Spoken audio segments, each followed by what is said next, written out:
ขอความนอบน้อมจงมีแด่พระรัตนตรัยนี้เป็นสิ่งเป็นที่พึ่งเป็นที่ระลึกของเราชาวพุทธศาสนาเจริญรุ่งเรืองในทุกยุคทุกสมัยตั้งแต่พุทธกาลมาแล้วจนถึงบัดนี้ก็ยังรุ่งเรืองคงไว้อยู่ซึ่งพระไตรปิฎกคำสั่งสอนของพระผู้มีพระภาคเจ้าพระองค์นั้นหาใช่ได้เสื่อมสูญไปไม่ท่านผู้ฟังที่เคารพสวัสดีครับท่านผู้มีเกียรติวันนี้ขออภัยที่เข้ามาช้าไปหน่อยนึงเวลานี้9:22 นาทีเราจะอยู่ด้วยกันประมาณ1 ชั่วโมงวันนี้ก็ไม่ถึง1 ชั่วโมงนะครับก็โดยประมาณก็ขอความสุขความสวัสดีจงมีแด่ท่านผู้เจริญในธรรมทั้งหลายคำว่าเจริญในธรรมก็หมายความว่าเป็นผู้ทรงไว้ซึ่งธรรมทำให้ธรรมะเจริญไม่ให้ธรรมะเสื่อมเมื่อวานผมได้พูดถึงความรักไปว่าความรักจำแนกออกหลายเป็นหลายประเภทความรักเรียนรักพี่น้องเพื่อนพ้องเพื่อนฝูงรักสิ่งแวดล้อมนี่เหล่านี้เป็นความรักทั้งสิ้นเพราะฉะนั้นความรักเหล่านี้จึงเป็นเหมือนสิ่งฉโลมใจเป็นน้ำอันชุ่มเย็นอันชุ่มฉ่ำสามารถที่จะบรรเทาความหิวกระหายสำหรับคนที่กำลังหิวกระหายน้ำดื่มก็ชื่นใจเวลาร้อนก็สามารถที่จะอาบน้ำได้น้ำที่เราอาบนั้นนะครับก็เป็นน้ำที่สะอาดเป็นน้ำที่ใสสะอาดแต่ว่าถ้าเป็นน้ำที่ไม่สะอาดเราก็ไม่ยอมอาบเพราะว่าอาบแล้วก็เท่ากับไม่ได้อาบหนำซ้ำยังทำให้นำเชื้อโรคเข้ามาสู่ร่างกายด้วยอันนี้ก็มนุษย์ก็รู้จักเลือกหาสรรหาเอาสิ่งที่ดีๆเข้ามาสู่ชีวิตมีนักปราชญ์ครับซึ่งเป็นพระบ้างเป็นคฤหัสถ์บ้างนำเอาชีวิตของมนุษย์มาพูดว่าไม่มีใครเลยที่ไม่เคยทำความชั่วก็ผมก็เลยกลับกันว่าไม่มีใครเลยที่มนุษย์ที่ไม่เคยทำความดีมันก็มีทั้งสองด้านเหมือนกับเหรียญนะครับเหรียญก็มีสองด้านเหรียญถ้าโยนขึ้นไปมันเป็นก้อยมันเป็นหัวก็มีสองอย่างแค่นั้นเองมันเป็นก้อยถ้าไม่ก้อยก็หัวนี่เหมือนกับเขาเสี่ยงทายอะไรบางอย่างโยนเหรียญขึ้นไปแล้วก็มันก็หล่นลงกับพื้นตกลงกับพื้นแล้วมันก็มีแค่สองหน้าแค่นั้นเองก็บอกให้เรารู้ว่าเป็นหน้าไหนชีวิตคนคงจะเป็นอย่างนั้นนะครับเพราะฉะนั้นเราก็ไม่ต้องไปกังวลเกี่ยวกับว่าเราทำดีมาเท่าไหร่เราทำชั่วมาเท่าไหร่ความชั่วนี่นะบางทีเราก็สมมุติเอาว่าคนนั้นคนนี้มันชั่วสมมุติว่าเขาไม่ได้ตามตัวเองนะไม่ได้ตามตัวเองไม่ได้ทำตามความพอใจของตนเองไม่ได้เข้าเป็นหมู่เป็นพวกเป็นพรรคพวกของตนเองเป็นกลุ่มตัวเองอย่างนี้ก็ไปตราหน้าเขาว่าเป็นคนชั่วอย่างนี้แสดงว่าธรรมะคลาดเคลื่อนเช่นเดียวกันบางคนทำความชั่วจะตายนะทำความชั่วให้เป็นที่ปรากฏทุกหัวระแหงแต่ว่าได้กลับได้รับความชมเชยชื่นชมจากคนที่เป็นพวกเดียวกันหรือว่าคนที่ชื่นชมในแนวนั้นอยู่แล้วก็เลย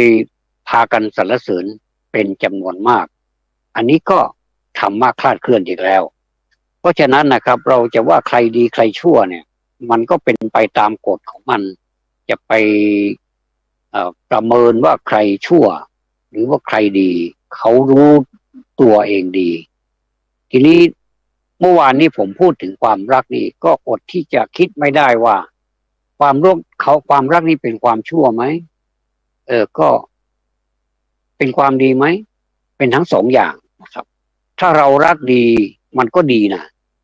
ถ้าเรารักไม่ดีมันก็ตรงกันข้ามใช่ไหมครับมันก็ตรงกันข้ามเพราะฉะนั้นสองสิ่งเนี้ยมันเลยมันเหมือนกับเป็นมิตรสหายกันบางทีมันก็ทะเลาะกันทะเลาะเบาะแว้งกันหาเรื่องหาราวกันตลอดเวลาเลยตลอด24 ชั่วโมงเลยแม้แต่เวลาหลับนอนมันก็ยังทะเลาะหาเรื่องหาราวจนเรานี่สะดุ้งบางทีแยกแยะไม่ออกกลางดึกกลางดื่นฝันเห็นโอ้โหบางทีสมัยก่อนนี่เขากางมุ้งด้วยใช่ไหมครับจำได้ไหมเรากางมุ้งด้วยเพราะว่าเมื่อก่อนนี้เขาไม่นิยมมุ้งลวดกันนะบ้านแต่ละหลังเนี่ยเขาจะมีมุ้งกางมุ้งขายดีมากเลยสมัยนั้นนะแต่สมัยนี้มุ้งขายไม่ค่อยดีแต่บ้านผมนะโดยเฉพาะบ้านผมขนาดมีมุ้งลวดแล้วผมก็ยังมีกลางมุ้งอีกกลางมุ้งกลางนะครับไม่ใช่กลางมุ้งอีกรอบหนึ่งเพื่อเป็นการมั่นใจว่ายุงที่มันไปแอบตอนกลางวันมันจะมาทำงานในตอนกลางคืนเวลาเรานอนแล้วเนี่ยเวลาเราหลับไปเราไม่รู้มันก็กัดเอาแล้วมันอิ่มแล้วมันก็อิ่มแล้วมันก็ไปทิ้งความคันไว้ที่เราแล้วก็ยังไม่พอฝากผีฝากไข้ไว้ที่เราด้วยมันฝากไข้นะแล้วมันฝากผีไว้ด้วยฝากไข้ไว้ด้วยไข้มาเรียหรือว่ามาลาเรียหรือว่าไข้เลือดออกสิ่งเหล่านี้ระวังนะครับตอนนี้กำลังระบาดกันหนักเลยยุงนะอันนี้พูดถึงมุ้งเวลาเราฝันโอ้โหดุเดือดนะโอ้ดุเดือดเลือดพล่านเหลือเกินโอ้มันฝันได้อะไรทะเลาะกันก็มีฝันกำลังอยู่ในสงครามก็มีฝันขับเครื่องบินก็มีขับรถบรรทุกไปอยู่บนอากาศมันเป็นไปได้ยังไงก็มันเป็นเรื่องฝันแต่มันเป็นไปนะครับมันไปจิตของเรานี่มันแข็งแรงเหลือเกินมันสามารถเอารถ10 ล้อขึ้นไปอยู่บนฟ้าได้เนี่ยแล้วก็มันก็ขับมันก็ธรรมดาแล้วมันขึ้นไปได้ยังไงปรากฏว่าบนรถ10 ล้อนี่ก็ไม่มีใบพัดไม่มีอะไรเหมือนเครื่องบินสักอย่างแต่มันขึ้นไปลอยได้ยังไงแสดงว่าจิตของเราตอนนั้นมันขึ้นไปลอยแล้วมันไม่ไปลอยเฉยๆมันไม่ไปลอยเปล่าๆไปแต่จิตเฉยๆแต่มันนำเอารถ10 ล้อขึ้นไปด้วยก็ดีนะผมว่ามันก็ตลกดีเหมือนกันนะเพราะว่ารถ10 ล้อเนี่ยมันหนักจะตายนะมันหนักมันเป็นของหนักแล้ว10 ล้อนี่ยังไม่พอนะมันไม่ใช่ว่ารถเฉยๆมันมีของบรรทุกเข้าไปด้วยแล้วจะไปไหนกันนะมันก็ไม่รู้มันไปไหนนะมันก็มันก็ไปแล้วก็เราก็ไม่รู้ว่าเป็นที่ไหนมันก็ขึ้นฟ้าไปแล้วมันก็ไปแล้วก็เดี๋ยวมันก็สะดุ้งตื่นแล้วก็เสียดายเหลือเกินว่ามันจะไปลงที่ไหนแล้วเราขึ้นไปอยู่ข้างบนนี่มันไม่ต้องใช้เบรกเลยนะครับเพราะมันไม่ได้ไปชนอะไรนะนี่ก็แปลกดีเหมือนกันบางทีก็บางวันก็ฝันเห็นได้กราบไหว้พระพุทธรูปนะเห็นพระพุทธรูปเปล่งสีทองประกายสีทองออกมามีออร่ามากเป็นแสงเป็นสีรุ้งสีสวยงามมากเลยนะที่พระเศียรนะแล้วก็เราเราดูแล้วเนี่ยโอ้เราศรัทธามากเลยเราก็มีปัสสาทะมีความเชื่อแล้วก็ศรัทธาศรัทธาความเชื่อสิปัสสาทะความเลื่อมใสมากอยู่แล้วเนี่ยเราก็กราบก็ยังไม่พอเราก็สวดมนต์ด้วยนะสวดมนต์จนครบหมดเลยโอ้อันนี้ฝันนานหน่อยฝันนานรู้สึกว่ามันเหมือนกับเป็นการเจริญพระพุทธมนต์ไปเลยเนี่ยอันนี้เขาเรียกว่าเป็นการฝันที่มีความสุขมากเลย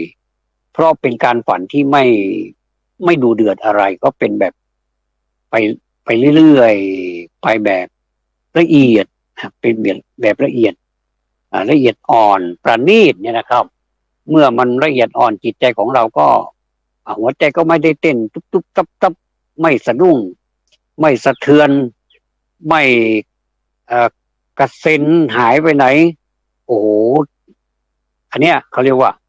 เป็นการฝันที่ต่างกันมากคนละคนละโลกเลยเหมือนอยู่คนละโลกเลยนี่เขาเรียกว่าคนละโลกเดียวกันอยู่บนโลกใบเดียวกันแต่ความฝันไม่เหมือนกันเพราะฉะนั้นนี่การฝันถึงสิ่งเหล่านี้ท่านเรียกว่าเป็นฝันเป็นมงคลแล้วถามว่าที่เราขับรถ10 ล้อขึ้นไปบนอากาศนี่มันไม่เป็นมงคลหรือมันก็สนุกดีออกก็เป็นมงคลเหมือนกันนะความคิดของผมนะเพราะว่ามันสามารถจิตของเราเนี่ยเหมือนกับมันไม่มีอะไรแข็งแรงแต่มันสามารถนำขึ้นไปบนอากาศได้เนี่ยแล้วมันเวลามันลงมันก็ไม่ได้ตกตุ้มแล้วมันระเบิดถ้าอย่างนี้นี่เสียวนะครับแต่มันไม่ได้ตกมันก็สะดุ้งตื่นแล้วรถมันหายไปไหนล่ะก็มันฝันไปตามหารถที่ไหนก็ไม่เจอรถใหม่ๆด้วยนะป้ายแดงเลยนะ10 ล้อเนี่ยนะโอ้โหอยากได้จังเลยผมจะเอาไปขนกะหล่ำล่องใต้นะเพราะว่าคนใต้นี่ชอบกะหล่ำปลีถ้าหากว่าบางวันนะพูดถึงความฝันยังไม่หมดเลยบางวันเราก็ฝันไปพบผู้คนมากมายเหลือเกินมากมายเหลือเกินไม่ว่าจะเป็นสุภาพบุรุษไม่ว่าจะเป็นสุภาพสตรีเยอะแยะไปหมดเลยเอออันนี้มันอยู่ที่สิ่งแวดล้อมด้วยนะบางทีมันมีงานทีนี้เราก็งานแล้วก็เราก็เป็นผู้กำหนดด้วยนะเราก็เป็นผู้กำหนดเป็นบอสนะเป็นหัวหน้าเป็นผู้กำหนดว่างานนี้จะเป็นโครงงานมันเป็นอย่างนี้เราก็ไปทำตอนกลางวันแต่มันก็เหนื่อยนะเหนื่อยมากเลยแล้วก็เราก็นอนแต่หัวค่ำเลยเนี่ยนอนแต่หัววันเลยพอดีมันไปอิ่มตอนประมาณสัก3 ทุ่มมันอิ่มแต่ปรากฏว่างานนั้นเขายังมีการกินกันไม่เลิกนะกินกันเฮฮาปาร์ตี้ร้องเพลงอะไรกันตามภาษาชาวโลกทั่วไปมีน้ำสารพัดน้ำมันนะแต่กินแล้วมันก็เสียงดังมีทั้งเสียงผู้หญิงมีทั้งเสียงผู้ชายเฮกันลั่นสนั่นทุ่งไปเลยเนี่ยเราก็เอาสิ่งนั้นแหละมาฝันเป็นตูเป็นตานะท่านเคยกันบ้างไหมเนี่ยฝันกันเป็นตูเป็นตาเลยฝันว่ามีทั้งผู้ชายผู้หญิงมาคือเป็นคล้ายกับว่าเป็นครึ่งหลับครึ่งตื่นจะว่าหลับก็ไม่ใช่จะว่าตื่นก็ไม่เชิงเนี่ยนะมันทำตาลิบหลีนะมันตาลืมไม่ขึ้นแต่ว่าหูมันได้ยินเมื่อหูได้ยินก็นำมาฝันอันนี้พูดถึงฝัน ก็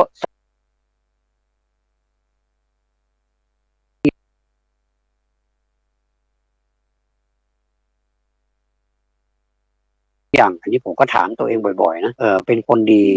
นี่มันหมายความว่าอย่างไรมันนิยามของคำว่าคนดีนี่มันก็มีเยอะนะครับมันก็มีเยอะแล้วแต่เราจะไปแปลว่าคนดีในความหมายของเรานี่เราจะดีแค่นี้ใช่ไหมเราจะดีเราประกอบอาชีพเราได้เงินทองซะแล้วก็ไปจ่ายซะแล้วดูแลครอบครัวซะอะไรอย่างอื่นไม่ต้องไปสนใครจะเป็นอย่างไรเราก็ไม่ต้องไปสนไม่มีคำว่าเมตตากรุณามุทิตาอุเบกขาโดยเฉพาะอย่างยิ่งไม่มีเมตตากรุณาเหมือนกับมีคลิปบางคลิปนะครับผมไม่บอกว่าคลิปของใครนะคือสอนให้คนไม่ต้องมีเมตตากรุณากันแล้วเนี่ยบ้านเมืองไปถึงขนาดนี้เชียวหรือก็วันอยู่เหมือนกันว่าทำไมถ้าคนเราไม่มีเมตตากรุณาแล้วมันอะไรจะเกิดขึ้นขนาดมีบทเมตตากรุณาแล้วเราก็สวดกันจังเลยเราก็สวดแผ่เมตตากันแล้วเจ้ากรรมนายเวรก็ว่าไม่รู้กี่รอบนะไม่ว่าอย่างงานอะไรเราก็แผ่เมตตากันจังนะโดยเฉพาะอย่างยิ่งล้านนาไทยเนี่ยนะครับล้านนาไทยนี่นอกจากจะแผ่เมตตาเป็นภาษากลางแล้วก็ยังแผ่เมตตาเป็นภาษาพื้นเมืองเหนือด้วยเป็นภาษาบาลีล้วนๆแต่คนเรานี่เก่งภาษาบาลีนะอย่างยังกินจิกุสลังกัตตปังกัมมังสเปนก็ไปเรื่อยๆจนจบนะแล้วความหมายก็รู้บ้างไม่รู้บ้างก็แล้วไปนะแต่ว่าได้ทำไปแล้วก็เกิดความสบายใจที่ได้แผ่เมตตาไปแล้วแต่ถ้าจะให้ดีที่สุดก็ต้องรู้ความหมายด้วยว่ามันคืออะไรนะยังกินจิกุสลังกัตตปังกัมมังไงนะก็อันนั้นก็ไปว่ากันนะไปว่ากันอีกที่หนึ่งทีนี้เมื่อเรามาพิจารณาดูดีๆแล้วว่าความดีเนี่ยมันก็คือสิ่งที่เราทำแล้วเรามีความสบายใจแล้วยังไม่พอมัน ที่ว่ามาเนี่ยเมื่อกี้เนี่ยมันก็ถูกหมดนะบอกเป็นคนที่มีงานมีการทำรักครอบครัวทำงานหาเงินมาแล้วก็เอามาจุนเจือครอบครัวเก็บแบ่งสรรเป็นส่วนเป็นอย่างอันนี้รักษาไว้อันนี้ใช้จ่ายอันนี้เป็นค่านั่นค่านี่ค่านั่นก็เรียบร้อยนะอันนี้ไม่มีปัญหาแต่ว่าไม่ค่อยได้สนใจชาวบ้านไม่ค่อยได้สนใจเหมือนกับ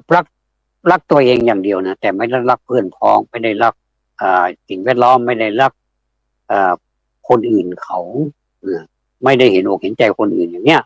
อันนี้เขาเรียกว่าเป็นความดีที่มีความหมายในลักษณะนี้แต่ว่าความดีที่มันเป็นกลางๆความดีที่มันนอกจากจะรักตัวเองและทำภารกิจของตนเองที่ว่าเมื่อกี้นี้นะครับให้มันบริบูรณ์แล้วก็จำต้องหรือว่าจะต้องรักคนอื่นด้วยต้องรักเพื่อนพ้องพี่น้องทั้งหลายทั้งเป็นคนที่พร้อมหรือไม่พร้อมคนที่เกลียดเราก็แผ่เมตตาให้คนที่เมตตาเราคนที่มีพระคุณต่อเราก็มีกตัญญูกตเวทีด้วยเราใช้ธรรมะครบอย่างเนี้ยท่านบอกว่าอันนี้เป็นความดีที่ถูกต้องเพราะว่าครบวงจรแต่ผมก็ไม่ได้ว่าใครนะใครจะดีแบบแรกหรือว่าใครจะดีแบบหลังก็ตามอัธยาศัยแต่ว่าถ้าจะให้ถูกแล้วนะครับก็มีทั้งให้ท่านด้วยให้ท่านนี่หมายถึงให้ผู้อื่นโดยไม่ได้เลือกชั้นวรรณะว่าบุคคลผู้นี้เป็นพวกเราเป็นคนของเราถึงได้ดูแลแต่คนพวกอื่นเขาจะมีความทุกข์ยากปานใดมีความขัดสนหรือว่ามีความขัดอะไรในชีวิตของเขาเห็นตำตาเราก็ไม่สนเพราะว่าไม่ใช่เรื่องของเราเป็นเรื่องของหน่วยงานใดหน่วยงานหนึ่งมันก็ถูกของเขาอะนะถ้าคิดแบบนี้มันก็ถูกเพราะว่าเราไม่ได้ไปทำความเดือดร้อนแต่ว่าเราก็ไม่ได้ไปช่วยเหลืออันนี้มันก็เลยความดีนี่ก็เลยกลายเป็นนิยามหลายนิยามแต่อย่างไรก็แล้วแต่นะครับใครจะอยู่นิยามไหนก็เชิญตามสบายผมก็จะพูดไปตามที่ท่านได้สอนเอาไว้เป็นกลางใครคิดได้ก็คิดใครไม่คิดก็ไม่เป็นไรก็ฟังไว้เป็นความรู้เฉยๆก็ได้นะครับอันนี้เวลา9:39 นาทีเวลาก็ผ่านไปนะวันนี้เราทำอะไรอยู่ผมมีวิธีคิดแบบนี้นะครับอันนี้ส่วนตัวนะไม่ทราบว่าผู้อื่นคิดเหมือนกันไหมถ้าเรามานั่งคุยกันเอามานั่งพูดจาปราศัยกันทำความเข้าใจกันคือมีอะไรนิดหน่อยก็ปรึกษาหารือกันสามีภรรยาก็มีอะไรเกิดขึ้นกับตัวเองในตัวของภรรยาบ้างนะหรือว่าในตัวของสามีบ้างหรือว่ายังไม่ได้เป็นสามีกันเป็นแฟนกันบ้างแล้วก็มาคุยกันมาพูดตกลงกันว่าจะทำอย่างไรคือถ้าทำอย่างเนี้ยเป็นการให้เกียรติกันนะครับว่าตอนนี้เนี่ยข้าพเจ้ามีปัญหานะอย่างนี้นะคือมันมีปัญหาอย่างนี้1 2 3ก็ว่าไปแล้วก็ช่วยกันคิดหน่อยอาจจะเป็นเมื่อฝ่ายสามีก็ดีฝ่ายภรรยาก็ดีเนี่ยเขาได้ฟังแล้วก็เขาก็จะมีอะไรที่แสดงความคิดเห็นเป็นประโยชน์ต่อทั้งสองฝ่ายก็อันนี้ก็ถ้าจะว่าไปมันก็เกี่ยวกับความรักกันนะครับความรักคนเรานี่มันความรักนี่มันเกิดขึ้นได้ทุกวันทุกวี่ทุกวันแต่ตอนรักเนี่ยมันรักกันได้นะแต่เวลาถอนจากกันมาถอนตัวจากกันมาดีบางคนก็ง่ายเหลือเกินบางคนก็ไม่ง่ายนะเพราะว่าต้องมานั่งอมทุกข์อีกจะต้องมานึกถึงในอดีตอีกรำพึงรำพันถึงความคับแค้นใจอะไรที่มีอยู่ในจิตใจนี้ก็ทำให้มันมีความทุกข์เนี่ยนะอันนี้เขาเรียกว่าก็ไม่ค่อยดีเท่าไหร่เพราะฉะนั้นนี่เรามาทำความเข้าใจกันก่อนเรามาจัดแจงก่อนที่มันจะเกิดความทุกข์หรือว่าเกิดปัญหาเสียก่อนที่มันจะบานปลายที่มันจะไปกันใหญ่นะมาคนบ้านล้านนาคนเมืองนี่เขาเรียกว่าก่อนที่มันจะเข้าโดงปะดะถ้าเข้าโดงปะดะแล้วมันยุ่งเพราะว่ามันหาทางออกยาก เพราะมันเป็นป่านะเข้าไปในป่าใหญ่แล้วก็เราก็ไม่รู้ทิศทางไม่มีเข็มทิศแล้วก็วันนั้นก็ตะวันก็ไม่ออกด้วยตะวันมันก็ดวงอาทิตย์นี่นะดวงอาทิตย์นี่มันก็มืดไปหมดเนี่ยสมมุติเนี่ยเราก็ไม่รู้ว่าทิศทางไหนเป็นทางทิศใต้ทิศตะวันตกทิศตะวันออกอะไรเนี่ยเราก็ไม่รู้ว่าสี่ทิศมันไปทางไหนถ้าเรามีเข็มทิศเนี่ยเราก็สามารถเอาเข็มทิศมาดูได้ว่าทิศทางนี้เป็นทิศไหนเนี่ยแต่ที่นี่พอดีเราไม่มีเข็มทิศเนี่ยเราก็เลยไม่รู้อ่าก็เลยพากันหลงในป่ากันเลยจนกว่ามันแสงแสงแสงทองของตะวันจะมาช่วยเพราะฉะนั้นเวลาตะวันที่มันแดดนะตอนกลางวันก็ดีตอนไหนก็ดีก็อย่าไปบ่นให้เขานะเขาทำหน้าที่ของเขาแล้วล่ะยังไงตะวันมันก็ร้อนอยู่นะครับแต่ว่าเราก็ควรจะหาเครื่องไม้เครื่องมือมากันความร้อนเสียเช่นมีร่มก็มีหลายชนิดนะครับมีทั้งร่มพับได้ร่มที่พับไม่ได้ร่มกลางแล้วนี่โหได้2 คน3 คนก็มีร่มขนาดใหญ่ก็มีหลายอย่างหลายสไตล์ด้วยกันก็เอามาสามารถที่จะเอามากางเพื่อป้องกันแดดได้ร่มเวลาฝนตกร่มก็เป็นประโยชน์สามารถที่จะไม่ให้น้ำฝนตกบนศีรษะเราได้เพราะว่าน้ำฝนบางทีถ้ามันเย็นนานๆบนศีรษะของเราเนี่ยเดี๋ยวก็กลายเป็นหวัดเป็นหวัดแล้วมันจะพัฒนาไปสู่การเป็นไข้หวัดนะถ้าเป็นไข้หวัดธรรมดาก็ไม่กี่วันมันก็หายทีนี้มันเป็นไข้หวัดใหญ่นะสิครับอันนี้มันอันตรายเดี๋ยวมันมีโรคโน่นโรคนี่เข้าไปแทรกอีกอันนี้ก็ยิ่งกันไปใหญ่เลยต้องไปหาหมอบางทีก็ต้องใช้เวลาบางทีก็นอนสมข้าวปลาอาหารอะไรนี่ไม่มองละก็คือมันปากเปิกนี่ลิ้นเลิ้นนี่มันไม่รู้รสอะไรละมันก็เหมือนกับเรากินกระดาษมันไม่มีอารมณ์แล้วก็ถ้ามีไอเข้าไปด้วยยิ่งแล้วใหญ่เลยนะครับมีทั้งไอทั้งจามทั้งไข้โอ้โหคือเนื้อตัวมันรู้สึกจะอ่อนเพลียเพลียแรงไปหมดเลยไม่มีแก่จิตแก่ใจที่จะทำอะไรเลยเนี่ยนะครับอันนี้ก็เป็นปัญหากับตัวเองแล้วก็คนที่รอบๆข้างของเราด้วยเพราะฉะนั้นการที่เรารักษาสุขภาพให้ดีเนี่ยมันเป็นสิ่งที่ดีมากเลยนะครับนะข้าท่านบอกเป็นคำคมเป็นปรัชญาไว้ว่าร่มนี่นะไม่ได้สร้างขึ้นมาไม่ได้ทำขึ้นมาเพื่อป้องกันฝนแล้วก็ป้องกันแดดไม่ได้ป้องกันไม่ได้ห้ามนะไม่ได้ห้ามฝนและไม่ห้ามแดด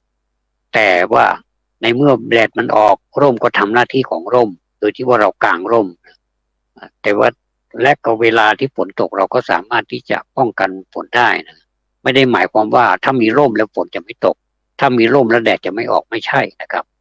เพราะฉะนั้นเราต้องทำความเข้าใจอย่างชัดๆและชีวิตของเราจะเป็นสุขมากเลยคนเราทุกวันนี้ทำอะไรไม่ค่อยครบวงจรเท่าไหร่มันก็เลยชีวิตไม่มีความสุขผมในฐานะที่มีความรักต่อสิ่งแวดล้อมแล้วก็อยากจะให้ผู้คนนี่หวนไปหาโบราณในหลายเรื่องด้วยกันโบราณนี่ท่านปูพื้นฐานให้เราไว้ดีมากเลยไว้ให้เราดีมากเลยครับว่าอย่างเช่นการกินการอยู่อะไรเนี่ยคนโบราณเขาจัดแจงได้ดีมากเขาบริหารจัดการได้ดีมากทั้งที่คนสมัยก่อนนี่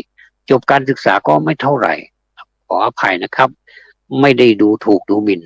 คนสมัยก่อนนี้ไม่ได้ให้ความสำคัญเกี่ยวกับการศึกษาในระบบมากนักขอให้มีความประพฤติดีมีความรักมีความรับผิดชอบในตัวเองแล้วก็คนอื่นเท่านั้นก็เพียงพอแล้วล่ะนะครับแต่การศึกษานั้นก็หาใช่ว่าจะไม่ดีถ้ามีโอกาสก็ศึกษากันไป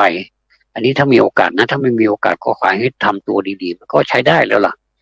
คนเมื่อก่อนนี้โดยมากแล้วนะผมถ้าแบ่งเป็นเปอร์เซ็นต์แล้วนะครับถ้าครอบครัวประมาณสักกี่คนดีเอา5 คนขึ้นไป5 คนถึง10 คน10 กว่าคนก็ยังมีนะเป็นแม่ลูกดกเนี่ยนะเขาก็บอกว่าเหตุผลบอกว่าเขาอยากจะเกิดกับแม่ก็มาเกิดดิไม่ได้ว่าอะไรเนี่ยเขาก็เกิดเอาแล้วก็มีลูกเต็มบ้านเต็มเมืองไปหมดเลย นะครับลูกก็ไปแตกออกก็เป็นครอบครัวใหญ่เนี่ยนะครับ ก็ไม่ว่ากันก็แล้วแต่นะก็เป็นการสร้างชาติได้เหมือนกันนะครับ คือไม่ได้ไปไหน ก็เป็นคนไทยนี่แหละนะเกิดในประเทศไทยเป็นคนไทยสัญชาติไทยเชื้อชาติไทยนี่แหละนะก็ดีนะผมก็ไม่ได้ว่าอะไรนะทีนี้เราก็หวนเข้าไปถึง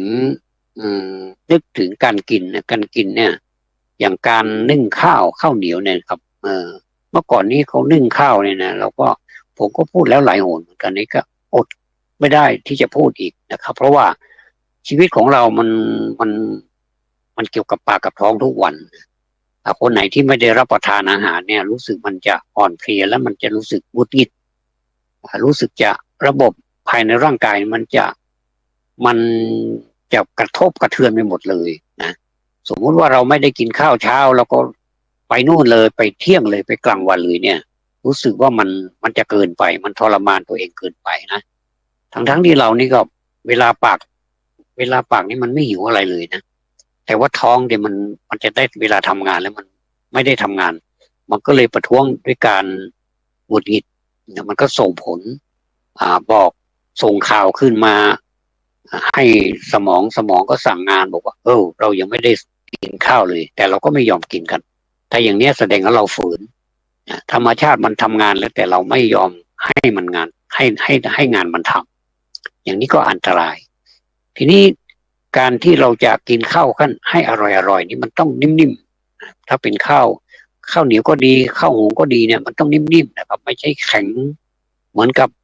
ข้าวไม่ได้นึ่งอันนี้ก็เลยเราก็ให้พิจารณาก็ไปดูซะหน่อยว่าเราไปเปิด Google ดูว่าคนสมัยก่อนนึ่งข้าวเหนียวเขานึ่งอย่างไรให้มันนิ่มนะอันนี้ก็ดูได้นะก็มีเยอะแยะมีหลายเจ้ามีหลายตำราเขาจะทำอย่างไรเนี่ยนะส่วนตำราของผมก็ทำแบบคนผู้หลักผู้ใหญ่ท่านสอนเอาไว้เนี่ยผมนึ่งข้าวตั้งแต่เป็นเด็กผมนึ่งข้าวหุงข้าวหุงแบบโดงข้าวก็มีนะครับไม่ต้องหุงเตาไม่ต้องหุงไฟฟ้าถ้าเป็นแบบหม้อหุงข้าวไฟฟ้าเนี่ยมันมาภายหลังถ้าเป็นหุงแบบมือแบบโดงข้าวเนี่ยหมายถึงว่าเราจะได้กินน้ำข้าวเลยเนี่ยอันนี้ฝีมือหน่อยมันต้องเสี่ยงต่อการทำให้ข้าวแฉะไม่อร่อยต้องไม่ให้มันแข็งแล้วไม่ให้มันนิ่มเกินไปไม่ให้มันแฉะเกินไปจนติดกันเป็นก้อนเนี่ยมันก็ไม่อร่อยแต่เวลาที่เราตักมาแล้วนี่มันเป็นแบบพอดีนะกินกับอะไรมันก็อร่อยนะกินแม้3 มื้อมันก็อร่อยอยู่ดีนะมันไม่เป็นไรมันก็นิ่มๆและไม่แข็งด้วยแล้วก็ไม่แฉะเกินไปด้วยเนี่ยก็ทำได้นะครับเพราะฉะนั้นถ้าเราหวนไปหาอดีตเนี่ยใครว่าอดีตไม่สำคัญนะบอกว่าอดีตทิ้งไปเลยมันบางหลายอย่างมันก็ไม่น่าทิ้งนะครับอดีตคือครูสอนเราผมว่ามันก็ยังใช้ได้อยู่แต่เพียงแต่ว่าเจตนาของท่านที่สอนนี่ไม่ให้ไปคลุกกับอดีตไม่ให้ไปเศร้าไปทุกข์กับอดีตแค่นั้นเองแต่ว่าของดีๆที่อยู่ในอดีตมันมีเยอะเลยแล้วก็นำมาใช้ได้นี่นะครับไม่ใช่ว่าเอาไปทิ้งไปหมดเลยอันนี้ดีก็ทิ้งไม่ดีก็ทิ้งมันก็เลยมั่วกันไปเลยนะผมก็เลยว่าอันนี้ควรทิ้งก็ทิ้งไปเลยอันนี้ควรแยกส่วนอย่างเขาแยกขยะอันนี้เป็นพลาสติกก็จะใส่ในถังพลาสติกที่มีชื่อไว้อันนี้เป็นประเภทพลาสติกอันนี้เป็นวัตถุอันตรายก็จะมีถังวัตถุอันตรายนะก็จะเป็นไปอันขยะขังขยะทั่วไปอันนี้ขยะเปียกก็จะเป็นขยะเปียกอย่างเนี้ยเขาเรียกว่าเวลาใช้มันง่ายแล้วก็เวลาเคลื่อนย้ายหรืออะไรนี่มันง่ายไม่ต้องไปคัดอีกแล้วเนี่ยนะครับแต่พอเราเห็นสังเกตดูทั่วไปงานถ้าเป็นงานทั่วไปงานใหญ่ๆไม่ว่าจะเป็นงานอะไรเนี่ยเป็นงานส่วนรวมเป็นงานวัดก็ดีงานบ้านงานอะไรก็ดีเนี่ยเรามักจะเจอการไม่แยกขยะความจริงถ้าเราแยกขยะเนี่ยตอนนั้นเลยเนี่ยมันก็ใครที่จะเอาพลาสติกเอาขวดอะไรไปขายมันก็ไม่ต้องไปคัดอีกแล้วนะแล้วก็เห็นใจเขานะเขามีอาชีพอย่างนั้นก็แม้แต่เราจะเอาไว้ขายเองมันก็ง่ายนะสมมติว่าเป็นงานวัดเขาจะมีถุงขนาดใหญ่ที่ใส่พลาสติกใส่ขวดอะไรต่างๆเนี่ยเวลา เขารถเขามาซื้อเนี่ยก็เอาไปได้เลยโดยที่ว่าไม่ได้ทำอะไรก็เอาไปชั่งได้เลยแต่ถ้ามาแยกแยะเองเนี่ยครับบางทีมันก็ขยะเปียกขยะแห้งขวดพลาสติกสารพัดถุงอะไรอะไรคือเป็นโฟมเป็นอะไรก็มั่วกันไปหมดเนี่ยมันก็สงสารนะสงสารคนเอาไปขายนะบางทีนี่มือไม้นี่เปื้อนกันหมดเลยเขาก็มนุษย์นะครับผมก็ถ้าเราแยกแยะอย่างนี้ได้เนี่ยถือว่าเป็นบุญชั้นหนึ่งแล้วนะครับก็ทำบุญไปเถอะนะครับเอาแล้วพูดไปพูดมาตอนนี้9:52 นาทีผมจะพูดถึง9:55 นาทีตามเวลาเผื่อรายการอื่นเขาออกมาก็จะได้ไม่กินเวลารายการอื่นก็มีประโยชน์เหมือนกันทุกรายการนี้มีประโยชน์นะครับทางสถานี104.50เมกะเฮิรตซ์แห่งนี้นะครับท่านผู้อำนวยการก็กรุณาให้ความสนับสนุนให้ความเอื้อเฟื้อมาตลอดขอบพระคุณท่านเป็นอย่างสูงครับเนี่ยแล้วก็เลยได้ประมาณนี้แหละในวันนี้ผมทำได้แค่นี้ปัญญาให้แค่นี้เองก็หวังว่าปัญญาของผมเพียงน้อยนิดเนี่ยก็จะไปจุดประกายให้เกิดปัญญาอันเป็นแสงสว่างที่กว้างขวางยิ่งขึ้นเปรียบประดุจไปเหมือนแสงตะวันที่แผ่กระจายไปทั่วประเทศทั่วประเทศในขณะนี้นะครับทั่วพื้นปฐพีดีกว่านะครับทั่วพื้นปฐพีเนี่ยเขาทำหน้าที่อย่างได้ดีมากเลยไม่ว่าจะแดดไปตรงไหนมันก็เสมอกันหมดเลยเวลาดวงจันทร์ทำงานก็มีแสงนุ่มนวลแล้วก็ไม่ร้อนด้วยอันนี้ดวงจันทร์เป็นพระคุณถ้าเป็นแสงแดดก็เป็นพระเดชพระเดชมีทั้งพระเดชมีทั้งพระคุณควบคู่กันไปอย่าไปว่ากันนะครับท่านที่มีหน้าที่ปกครองเราท่านก็ดูแลเราใครมีหน้าที่อะไรเขาก็ทำหน้าที่ไปตามหน้าที่เราก็จะไปว่าให้กันเดี๋ยวจะทะเลาะกันเปล่าๆนะครับทะเลาะกันไปทะเลาะกันมาก็ไม่มีประโยชน์อะไรเอาเวลาไปทำมาหากินดีกว่านะครับวันนี้ขอบพระคุณทุกท่านที่สดับตรับฟังนะเสียงรายการจำนันจาร